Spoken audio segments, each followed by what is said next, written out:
Hi there, welcome to the latest episode of my 10-minute moan, and the topic of this 10-minute moan is what I consider one of the biggest lies ever told by the SNP, certainly one of the biggest by Nicola Sturgeon. Now, this one is an old one to be fair, but I think it's worthwhile discussing to give you an idea of the madness that we need to deal with this SNP and the government and the incredible inept First Ministers that they've actually been able to put in front of us year after year. And I'm not going to tell you the date of this story until the end because it's bonkers, right? And it is about the Glen Sannox launched from Port Glasgow yard by Nicola Sturgeon story covered by the local Greenock Telegraph some time ago. And it's got a lovely photograph of this ship with a load of kids waving saltires and wee flags saying Ferguson Marine. So the story goes, Ferguson's shipyard at Port Glasgow entered a new era yesterday when First Minister Nicola Sturgeon launched the UK's most environmentally friendly ferry. Remember that, we'll come back to that when I finish the story. Glen Sannox is the first dual fuel ship in the UK to be powered by liquefied natural gas, LNG, and marine gas oil, and will sail on the Ardrossan to Arran route for Calmac. And Ms Sturgeon said this was showing the way forward for the rest of Britain's shipbuilding industry. She said ship launches are always emotional, but this one is particularly so because for more than a century, this yard has been so much part of the local community. It's great to see commercial shipbuilding return to the Clyde at Ferguson's. The First Minister said Ferguson's Marine Engineering Limited makes a significant contribution to the Scottish industrial sector and to the Inverclyde economy, and that the ship was significant for many reasons. She added, the state-of-the-art ferries are more sustainable, therefore contributing to Scotland's world-leading climate change goals. I'll come back to that as well. It's a special day for Ferguson's and a big achievement. This shipyard is such a special place, part at the heart of this community, and it wants to compete much further afield. A lot of investment has gone into this shipyard. It's not that long ago that the very future of this yard was in doubt. Well, no one is underestimating the challenges facing commercial shipyards. I think this is much more reason to be optimistic about Ferguson's than there's been in an awful long time. When its future has been in doubt in the past, you've seen how the community has rallied behind it, and that tells its own story about the importance of the yard. The launch is also important for engineering, shipbuilding, and manufacturing reputation of the whole country, and that makes it a very special part of the Scottish economy overall. First Minister added, God, she didn't have to go on, Ferguson's is pioneering and innovating with Glen Sannox and her sister ship, and that is something to be really proud of. I know the management and workers of this yard are determined to compete and win orders well into the future. Transport Minister Humza Yousaf, who also attended the launch, said he applauded the entire workforce for their work on the ship. They have done a phenomenal job. This was my first launch as Transport Minister, and his last, so it was really emotional when the ship hit the water. Greenock and Inverclyde MSP Stuart McMillan played the pipes for the ceremony. McMillan, who is the Scottish Parliament's official piper, said it's a fabulous day for Port Glasgow and Ferguson Marine, and is testimony to the hard work and high skills of the dedicated workforce.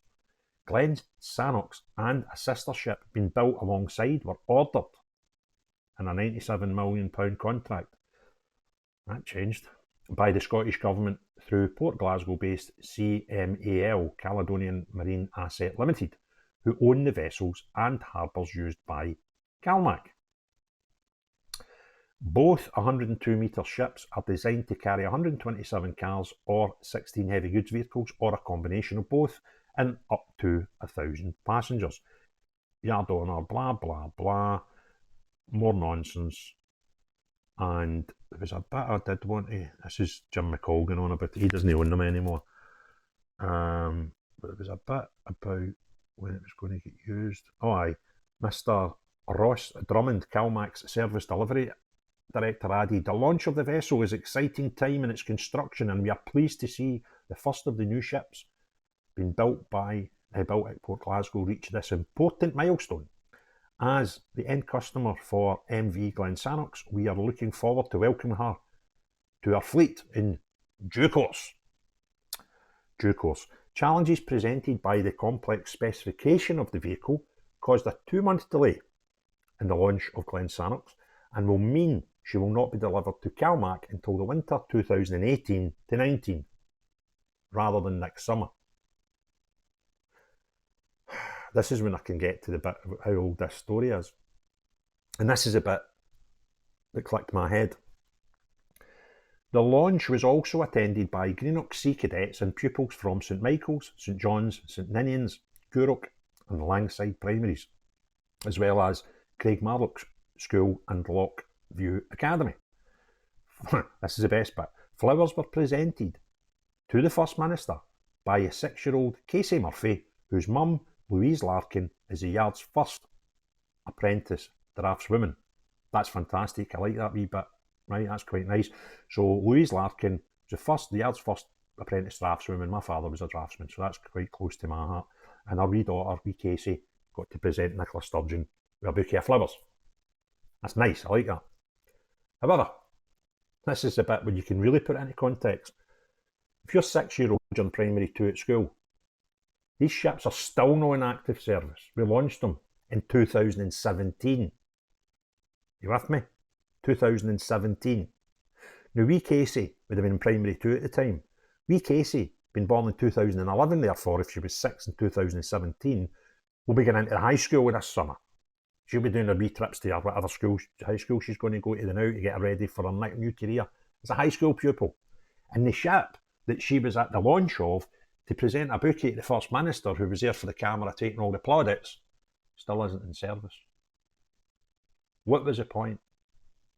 And I'll take you back to a couple of points in the story. The first one was right at the start of the story, where Sturgeon goes on about the how environmentally friendly this ship is, because it's going to be the first in the UK. It's going to be the most environmentally friendly ferry, because it will be liquefied natural gas and marine gas oil driven.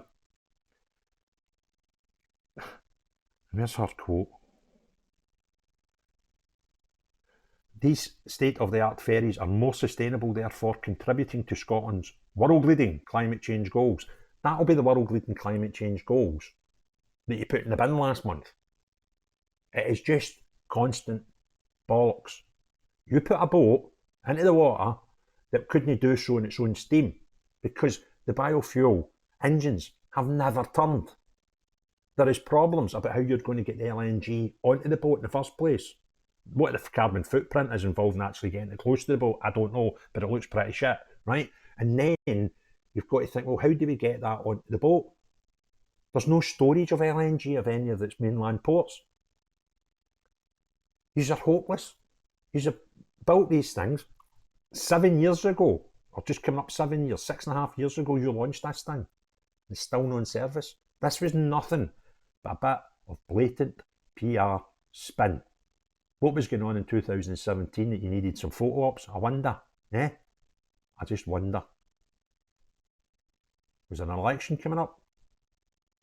Go and work that out for yourself. But it's stinking. You are absolutely inept at doing anything positive or constructive, and your whole world is spun around PR. That's all you're interested in. Photo ops and buzzwords. Buzzwords like, it's going to be the most sustainable ferries. Is that aye? Didn't they work? That thing will probably never be capable of working on LNG, and the extra costs involved to design the thing that could have that potential was done for no other reason than spin. Because the likelihood is it'll run in diesel like the rest of them, or marine oil as you want to call it. That's just a posh word for diesel, right? Because we've already got an infrastructure how to get this stuff around the country and get it onto boats. We've got an infrastructure for that. There is no infrastructure for LNG. So the costs and the designs to put these twin-fueled engines in would have been more expensive than just doing that. And apparently there was a lot of design changes needed for storage of the LNG on the boat, which caused fortunes. Another mad thing about it was at the time it was 97 million. We're nearly at 400 million, and the thing is still not operating to the islands that it was supposed to do. So it just beggars belief that day after day, it's always worth looking back to see about the shite you said and how realistic. So you and Humza stood beside that boat with the painted on windows, remember, and the funnels that didn't work because the engine wasn't working. It didn't leave the dock under its own power. It didn't have any, but you still wanted to get that photo opportunity done. These are all in the head, but the picture in my head is this girl, wee Casey, 6 years old, primary 2 at school, presenting you with a bunch of flowers for a boat that was launched. A wee girl's getting into high school now, and your boat's still not launched. You're inept. You've got a redneck showing your face anywhere in Scotland. If you enjoyed the video, give it a thumbs up. If you've not already done so, please consider subscribing to the channel. But most importantly of all, unless you're Humza or then Transport Minister Humza or Nicola, or any of these crackpots that buy into their shite, everybody else, have a great day. Cheery bye now.